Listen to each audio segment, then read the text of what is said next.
Hello, and welcome to the show where we have a cozy game discussion, and at the end of the year, we love to talk about our top 5 games of the year. But these are not necessarily games that came out this year, although I have a feeling most of them will be. These are games that we experienced for the first time this year. So, what a year, right? What a year. We could have played any games this year.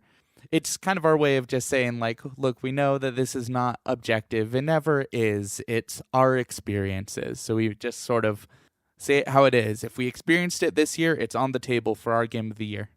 Right. And this is the first year where I cataloged basically every single game that I played on the GG app. And so I was going back through everything I played just this year, and I'm like, holy cow, is this the amount that I usually play each year, or is it just because 2023 had huge swaths of games coming out, right? Mm-hmm. Like we had a new Zelda, a new 2D Mario. And that's it. That's it. I mean, that's all you need for it to be a great year for games. A big year for gaming, yeah. Yeah, exactly, right. But there was a lot, and tons of indies, too, including many that we covered on the show, and many we did not. So I'm excited to talk about this with you. Is it all right if I start? Please do. Actually, before we go into our top 5, I think we should do a couple honorable mentions. You're like, may I start? No, wait. Right before that. Let me interrupt myself. Yeah, we usually do honorable mentions, so let's do that first. Like I said, I just have this huge list of games, and a lot of them were great. They just didn't make my top 5. I really enjoyed Hogwarts Legacy. I thought I had a really fun time. I liked Dredge. I loved how creepy it was. The Metroid Prime remake was super impressive. I loved playing through that. Deep Rock Galactic. I don't know if you've heard of this one, but it's basically dwarves in space. And I don't play multiplayer games much, but my friend introduced me to it, and that was really fun. I thought Let's Revolution was a fantastic premise for a new indie. And of course, I super enjoyed Super Mario Bros. Wonder. Just didn't quite breach the top 5. Any honorable mentions for you? Just one, actually. An honorable mention is usually where I put the game or games that I spent a lot of time on, but I respected myself too much to put it in my top 5, I guess. It was Flappy Bird, wasn't it? I knew it. No, not this year. Not again. 2013 was 2013 for a reason, or 14, whenever it was. Pokemon Trading Card Game Live. So, my wife got into Pokemon this year. I also got a wife this year. I was gonna mention that. Yeah, right. So she wanted to try out Pokemon Trading Card Game, and that involved also getting the app, because every time you get a pack in real life, you get a digital pack in this game. The reason it's an honorable mention and not just like something that I did was because, one, I finally understand Pokemon. Like, we collected Pokemon cards as a kid. Now I kind of understand some of the strategy and the game mechanics and stuff like that. 2, it kind of opened me to the world of trading card games generally. Not that I've like gotten into them, but I like have gotten into the game design of them. I've watched a lot of GDC talks about balancing your game and card power curves and stuff like that. So I also appreciate that it doesn't really have microtransactions on the app, because the microtransactions are in real life by buying actual cards. That's more moral. Yeah, exactly. Buy real booster packs. No, it's been fun though. Well, very good. I commend you for not putting that on your top 5. So let's. Hey, we can't bash it too much. My wife listens to this podcast. Oh, my apologies. No, that's I enjoy the Pokemon card game. In fact, I enjoy the Game Boy version of the card game so much that I bought a ROM hack version of the sequel because it was never translated into English, and I got it on a cartridge so I could play it on my original Game Boy. That's how much I enjoyed the Game Boy trading card game. But yeah, that's great. With that, let's get to the real deal games, shall we? And my number 5 is Hi-Fi Rush. Ooh. Yeah, this was super early in the year. It was a Shadow Drop release, and no one really expected it. No one really asked for it, but it ended up being just a 5-star game for me. I think And it's not even that it's one of my favorite types of games or something. It's just that they committed to doing a rhythm action game, and they committed to it so hard that they did it perfectly. Like, they did exactly what they set out to do, if that makes sense. Yeah, absolutely. Aesthetically, even, man, I've had like a crush from afar on this game all year. I still haven't gotten around to experiencing it, but everything about it screams confident aesthetic. If you ever want to borrow my Xbox and do Game Pass for a month or something, I think it's great. It's short too, which is nice. It's got some fun boss battles in it. All the cutscenes are like synced to the rhythm, and it just feels really punchy and fun. The characters are funny. I actually laughed a few times out loud, and I don't usually do that with video games. I never laugh in real life. Never. Good game. Go check it out. Hi-Fi Rush. Excellent. My number five is Sea of Stars. Nice. Yeah, it kind of reintroduced me to a genre that hadn't gotten a lot of love from me. And I know that you actually beat this game. I didn't experience nearly as much of the game as I could have, but it was enough that it reminded me about turn-based RPGs and how much fun they can be, having kind of a curated experience rather than the procedurally generated RPG type deck building games that I've played recently. You know, it's nice to play a game where it's a story and it is a slow story. You know, it's not just one thing, it's a series of things. Anyway, I just enjoyed my time with it. It is a good time, and I really hope you finish it someday. I think the final sections of the game are some of the most enjoyable, and some of the late party members are some of the most fun characters to play around with. That's a really solid experience. They really polished the heck out of that one. I've been very used to playing games that I enjoyed but have a lot of bugs that don't get patched until later, but I feel like Sea of Stars was really consistently good start to finish. So excellent pick. Thank you. My number 4 is Cobalt Core. This Hey Jared, was... real quick. Hey, sorry. My number 4 is Cobalt Core. Hey, let's talk about it together, shall we? Let's talk about it together. Cobalt Core, I mean, you and I both love deck builders, obviously. And this is one of my favorite new spins on deck builders ever. Because I keep getting like recommendations on apps and on Steam for like, oh, here's a new Slay the Spire but worse game. Here's the new it's like Slay the Spire, but it's pirate themed, and you got to learn a bunch of whole new words and stuff. And unfortunately, like, Griftlands didn't quite do it for me.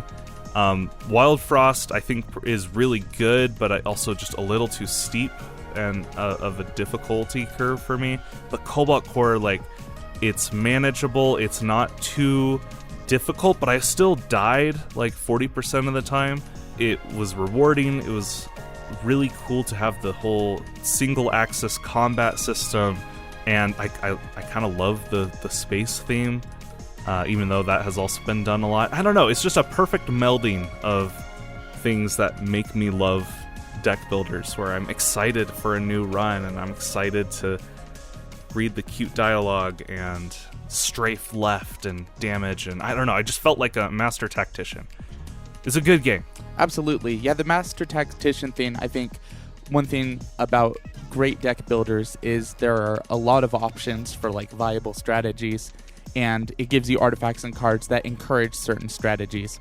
So it feels really cool when you're like, oh, ho, ho, ho, I've made everything give me a lot of shield, and I have a big shield gun, and man, I'm so cool. So, in short, gameplay excellent, personality of it excellent. I've also gone through all of the memories that you unlock. So I've beat this game, technically. I know that you did as well. And it was really fulfilling, you know? Like, getting to the end, I was like, yeah, that was a solid experience. I think I mentioned this on the show, but the fact that they have, like, an end goal does wonders for me. Like, just, there's so many deck builders where it's, or roguelikes in general, where there's no ending. It's just, oh, cool, you beat it, but can you beat it in 10 different ascending levels of difficulty now? And that just does not appeal to me. For this, it was nice to have like, oh, I'm unlocking stuff constantly, but also I see the end. Like the end is in sight here. It made me want to keep playing more than, oh, there's endless content kind of thing, if that makes sense. Sure. Yeah. Awesome. I'm glad we agree on that one being a top 5 game. There might be a little recency bias there because it was recent, but I don't care. I love that game.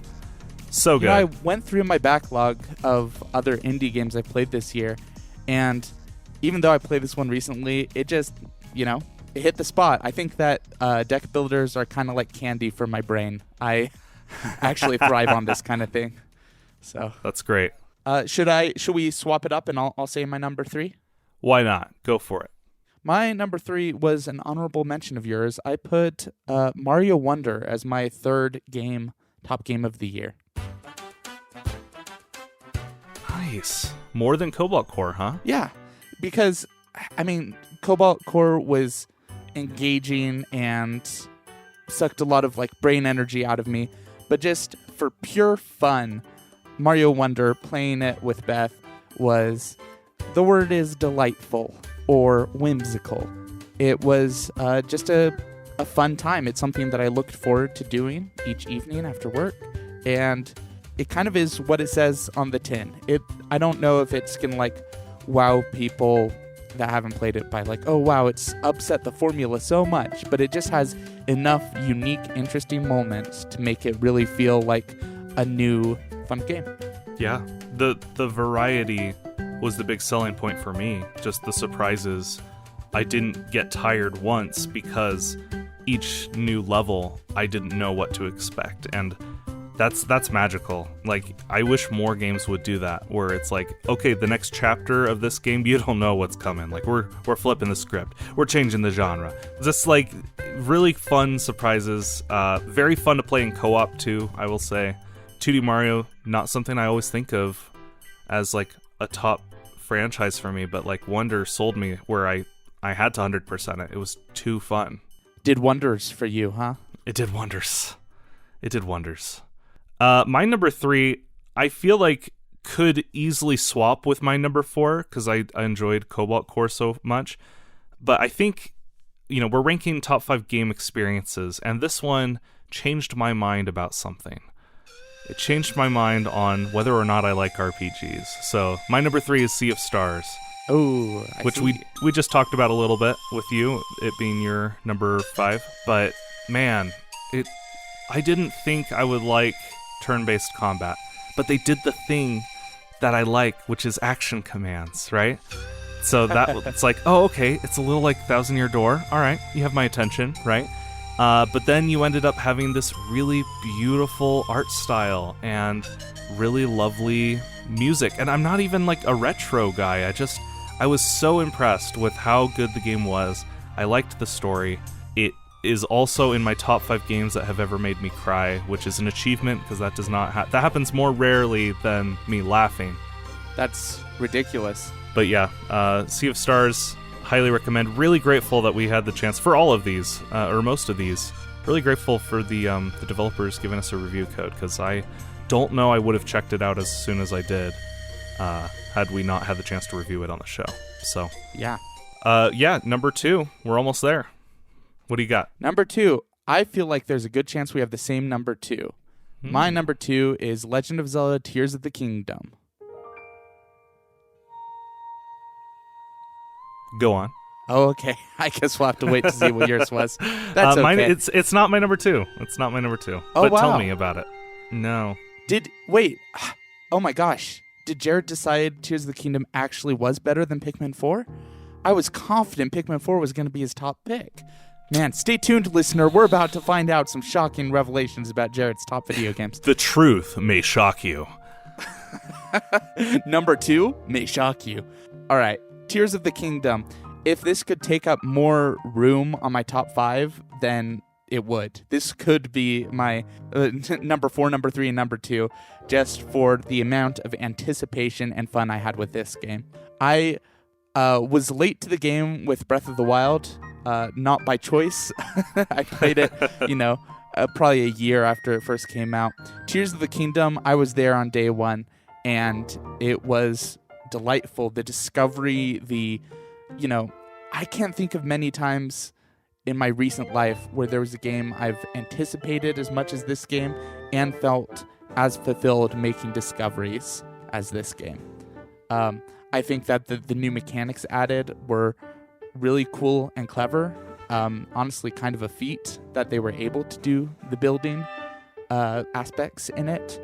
And, a couple of small gripes, but overall, I think just almost the best game of the year.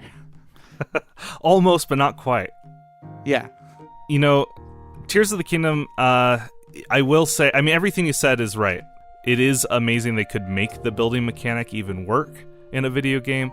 And the hype cycle for it was bigger than anything else ever. It almost feels like. I don't know if any game has ever topped the release day of that game. I took a day off of work, which I've never done before for a video game, right? In your life. Oh, for a video game. Okay, sure, yeah. sure. Everyone I knew was playing the game. In fact, I have a bunch of friends that I share Switch accounts with, and we all kind of share each other's games, but everyone bought a copy of that game. Like, it didn't matter. We're like, no. We're all buying this for sure. So it was fun to play, just like, this podcast I imagined as a book club for games originally. And that's what Tears felt like, because you could just, anyone you talk to that you're friends with that's into Nintendo games was probably playing that game. So that was really fun. And yeah, Tears of the Kingdom is not in my top 5, actually, this year. That is so sad. I thought you were a Zelda fan. I am a Zelda fan. Hang on. Okay, hold the phone. Breath of the Wild is still one of my top 5 games of all time, and I've played it. You've succumbed to sequel sickness. The idea that a sequel cannot be as fun as the original. The sequel can be as fun as the original, but they reused the overworld map, which I've explored for 600 hours already. So, as I loved the caves, and I loved the depths, I liked all the new stuff they added, but I tired out so fast because this podcast isn't supposed to be negative, but Tears did not reach my top 5, unfortunately. And I don't understand how people like it more than the original, because it's the same world. It's the same, there's new mechanics, but I don't know. I loved my time with it. I don't see it being a mainstay for me long term, but again, that's my own fault for playing. It's because they took so long to release it, right? I played Breath of the Wild waiting for it, and I ended up playing it way too much, I guess. I don't know. Listeners, type an F in the chat for poor Tears of the Kingdom that didn't even make an honorable mention for Jared. Pour one out for my homie Jared. He doesn't know what he's talking about. No. I respect your opinions. I guess even when they're wrong. Go ahead. I should have included it in my honorable mentions. I did enjoy that game. It's a great game. If you haven't played it, go play it. But my number 2 is Dave the Diver. This is a game that was not marketed to me. I was not aware of it until after it was out. I didn't even really know what it was when I did first hear of it. And on a whim, I tried it out, and it ended up being, my number 2 game of the year. It's such a simple premise. Go fish, and then go sell your fish at a sushi restaurant. But then they keep adding stuff. They keep adding, okay, now we're going to throw in this whole new city you can go visit and do stuff in. Oh, now we're going to throw in 3 new mini games. Oh, now the game is a stealth game. Now it's a visual novel. Now it's a rhythm game. And it's it consistently, it's like what we talked about Mario Wonder. It consistently had variety, and all of it was polished. It was all so fun, and I couldn't put it down. Just trying to grow my sushi restaurant. There's a little story. There's some lovely little funny animated cutscenes. I had a heck of a time playing it, and I think a lot of people are a little down on it recently because it was nominated for Best Indie, even though the company that owns it has a lot of money, like billions, I guess.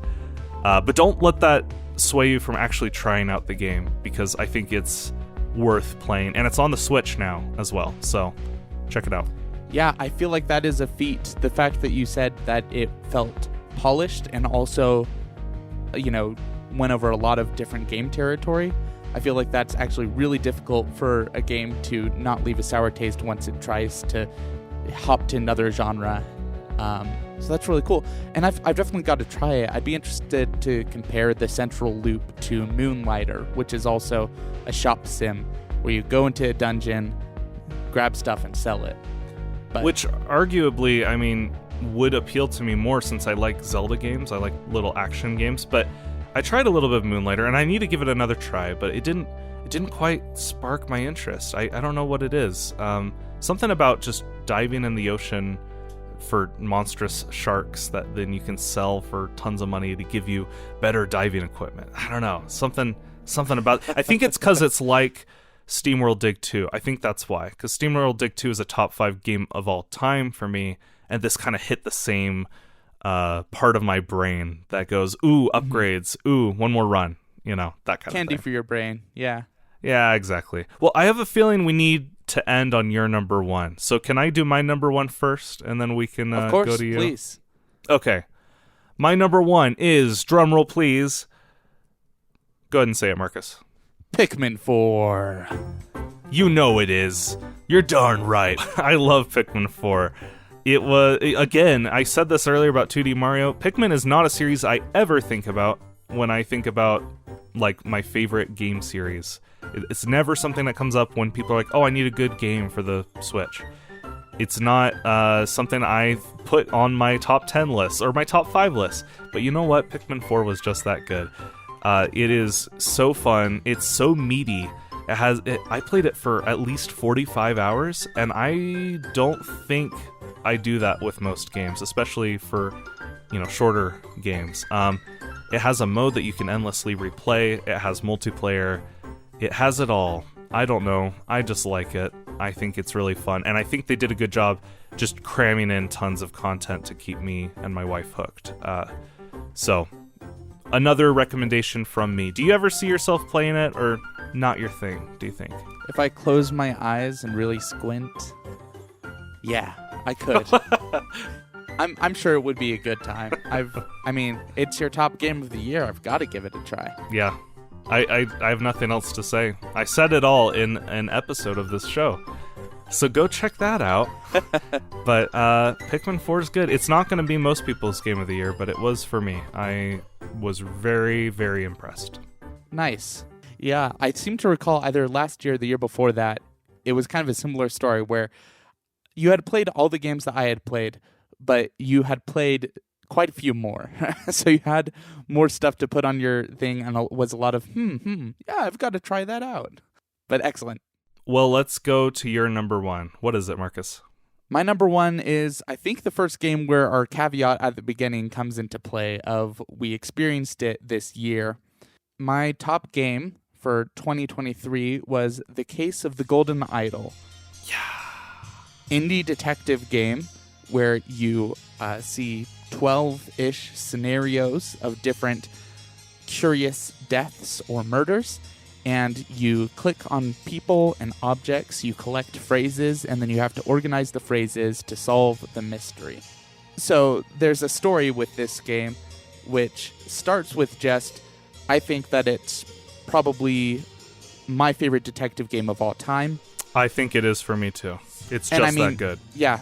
The Return of the Obra Dinn, of course, is another great one, and there are other really excellent detective games out there. But this one, I feel like, really distills the feeling of you are the detective. You're not being handheld. It really gives you the sensation of feeling clever when you figure out these puzzles. There's also a lot of variety. The later you go, the more it kind of experiments with what kind of scenarios it's showing you. And it all connects in kind of this stealthy story about greed and power and philosophy that you don't see on the surface until at the very end. So, just a really solid experience. And it's my number one because I am working for their company on the sequel. What? You kidding me? You kept this from me? I'm just kidding. No, I didn't. But yeah, so I liked it enough to join their Discord, and on their Discord they put out kind of a call for content writers, and I happen to have a murder mystery podcast with my friend Nathan Hicken, and both of us are working on their team now as content developers. So dreams really do come true. It's wild. We've talked about video games for so long.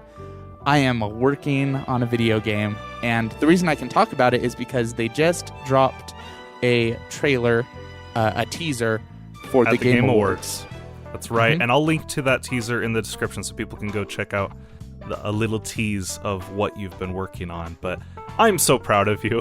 Aww. You have ascended from video game podcaster to video game developer and writer, and you've made it. Like, there's nothing better than this. This is the best case scenario that you get to work on a murder mystery video game that will undoubtedly reach a wide audience. I'm pleased as punch. Man, people may have come here for our top 5 games, but they stayed for the big brother proudness that you're giving me right now. Feels so good. Thank you. Now, the question is, how do we cover this on the show?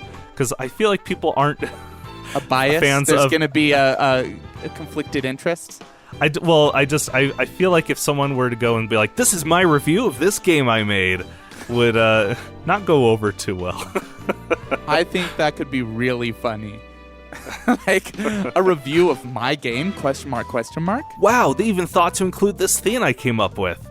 Amazing.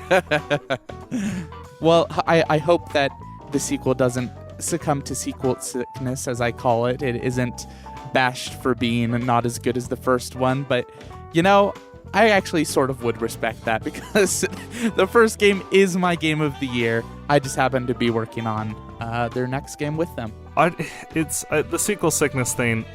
Again, we all have different experiences, and there are games that are sequels that I've enjoyed more than the originals, for sure. Sure. 100%. Ori and the Will of the Wisps, Thousand Year Door. Granted, I did experience those first, so maybe there is something to it. But the thing about Golden Idol is it's a formula that is so fun that any new spin on it, I think, would be welcome. I think even if the sequel is exactly the same as the original, but has some new murder mystery scenarios, I think that's all it needs to be. I think it's such a killer, fun detective game. And I'm going to add an honorable mention for myself because I loved playing that game with you. I thought that was so fun. Yeah, they put out some DLC as well that we were able to experience some of that together. But yeah, here's to hoping that it reaches a large audience that enjoys it as much as I enjoyed it. And what is the name of the game you're working on so people can eventually look it up or wishlist it someday? Unless the name of the game changes, it is The Rise of the Golden Idol. Well, it has been a wonderful year. Marcus is working on video games, which means we don't need to do this show anymore. So this is our final goodbye. No, this won't be our final goodbye, but we are going to take a little bit of a break. I don't know for how long, because my baby is due any day now. I am anxiously looking back at the door behind me, wondering if my wife is going into labor. Hasn't happened yet, but it could any moment. So I can't say when we will be back with Level with Us, but I will say thank you to everyone who tuned in. It has been so fun making this show. It's so fun to review indies, to do trivia contests, and to just spend time with one of my favorite people in the world. So video game. Thank you all for tuning in. No, Marcus. Thanks for tuning in, and thank you, Marcus, for joining me as well. You're the best. Oh, thank you. I think that you came up with this podcast idea and you executed it beautifully. If I was to give a review of our own podcast, I would say that 5 stars. It's really been an excellent time. I'm always impressed by your editing of this, and it's really just great to hear your opinions, which I feel like have grown more eloquent. Maybe that's not the word. More refined as time has gone on. Oh, thank you. That means a lot coming from you. So, I guess on that note, we'll end it. Until next time, whenever next time is, I'm Jared. I'm Marcus. And we'll level with you then.